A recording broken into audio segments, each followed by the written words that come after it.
Guys, welcome back. तो इस video में हम जो है क्लास 7th का चैप्टर नंबर 1 मैथमेटिक्स का सॉल्व करने जा रहे हैं। ठीक है, तो चैप्टर 1 कौन सा आपका? इंटीजर्स।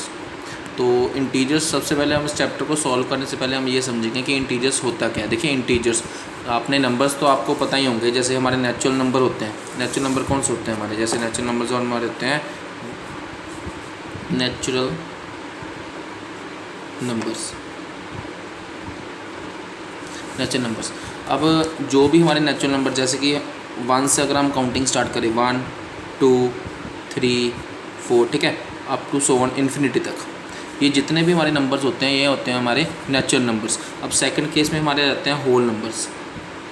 होल नंबर्स कुछ नहीं होते हैं, जैसे अगर आप 1 के आगे 0 पुट कर देंगे तो ये होल नंबर्स बन जाएंगे। ठीक है, 0 1 2 3 4 up to so on infinity. ठीक है, नेचुरल नंबर 1 से स्टार्ट होंगे और इन्फिनिटी तक जाएंगे, और होल नंबर 0 से स्टार्ट होकर इन्फिनिटी तक जाएंगे। अब इसके बाद आते हैं हमारे नेगेटिव नेचुरल नंबर्स। ठीक है जी, negative natural numbers. Negative natural numbers कौन से होंगे? जैसे -1 -2 -3 up to so on infinity तक। ठीक है, ये हो गए हमारे नेगेटिव नेचुरल नंबर्स। अब आ गया हमारा क्वेश्चन, जैसे इंटीजर्स क्या होते हैं? इंटीजर्स, जब हम नेचुरल नंबर, होल नंबर और नेगेटिव इंटीजर नंबर्स को कंबाइन करके पढ़ें, ठीक है, इन तीनों को एक साथ पढ़ें तो उनको हम बोलेंगे इंटीजर्स। जैसे देखो, माइनस वाले नंबर भी आ जाएंगे इसमें, जैसे क्या आ जाएगा? -1 -2 -3, और देखिए 0 भी आ गया, और आगे 1 2 3, ये भी इन्फिनिटी तक जाएगा इधर, और ये वाली वैल्यू भी इन्फिनिटी तक जाएगी। ठीक है, देखिए अब इसमें नेगेटिव नेचुरल नंबर्स भी आपके आ गए हैं, ये वाले सारे नेगेटिव नेचुरल नंबर्स भी इसमें आ गए। देखिए 0 1 2 3 भी आ गया होल नंबर, और अगर हम नेचुरल नंबर्स की बात करें तो 1 2 3, ये देखिए ये भी इसमें आ गया। ठीक है, तो इंटीजर्स क्या होते हैं कि जब हम negative natural number, whole number और नेचुरल नंबर्स को एक साथ पढ़ते हैं तो उनको हम बोलते हैं इंटीजर्स। ठीक है, तो मतलब इस चैप्टर में अब हम नेगेटिव वाले नंबर्स को भी सॉल्व करेंगे और पॉजिटिव वाले नंबर्स को भी सॉल्व करेंगे, और होल नंबर जो होंगे उनको भी सॉल्व करेंगे। ठीक है, इस चैप्टर में हम यही करेंगे।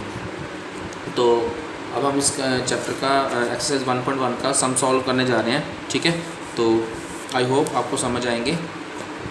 देखिए एक्सरसाइज 1.1, एक्सरसाइज 1.1, इसका जो पहला सम है वो है हमारे पास, जैसे देखिए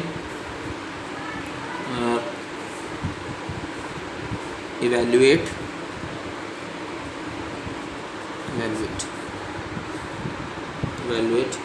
30 minus mode function 21।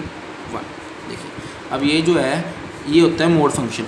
Mode function क्या होता है? मोड फंक्शन जो नेगेटिव वाली टर्म को पॉजिटिव में कन्वर्ट कर दे, हम उसको बोलते हैं मोड फंक्शन। मोड फंक्शन का यही काम है, वो नेगेटिव वैल्यू को वो पॉजिटिव में कन्वर्ट कर देता है। जैसे देखिए अब 30 माइनस, देखिए ये है मोड फंक्शन आपका। मोड फंक्शन के अंदर जो वैल्यू है क्या है वो? -21। इट मीन्स अब ये प्लस में कन्वर्ट हो जाएगी। तो यहाँ माइनस देखिए कितने थे? 1 2 माइनस थे। ठीक है, ये जो माइनस है ये मोड फंक्शन के बाहर है, ये जो माइनस है ये मोड फंक्शन के बाहर है, और ये जो अंदर वाला माइनस था अब ये तो हट जाएगा, तो ये क्या बन जाएगा? पॉजिटिव का 21। ठीक है, तो देखिए 30 माइनस 21, ये जो माइनस है ये मोड फंक्शन के जो बाहर वाला माइनस था वो था, लेकिन जो मोड फंक्शन के अंदर वाला माइनस था देखो 21 के साथ, वो तो हट चुका है। ठीक है, तो अब ये 30 माइनस 21 क्या आ गया? 9। ठीक है, ये है मोड फंक्शन का सम। चलिए एक सम और से देखते हैं इसमें, जैसे एक सम नेक्स्ट वाला देखते हैं। नेक्स्ट वाला सम आ गया हमारा, जैसे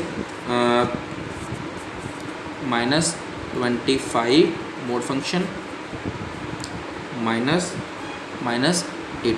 ठीक है जी, अब देखिए ये जो -25 है ये मोड फंक्शन में है, तो ये क्या आ जाएगा? प्लस का 25। ठीक है, ये जो माइनस है ये तो मोड फंक्शन ना इसमें आ रहा है ना इसमें आ रहा है, ये तो अकेला है, तो ये ऐसे का ऐसे रहेगा माइनस का साइन।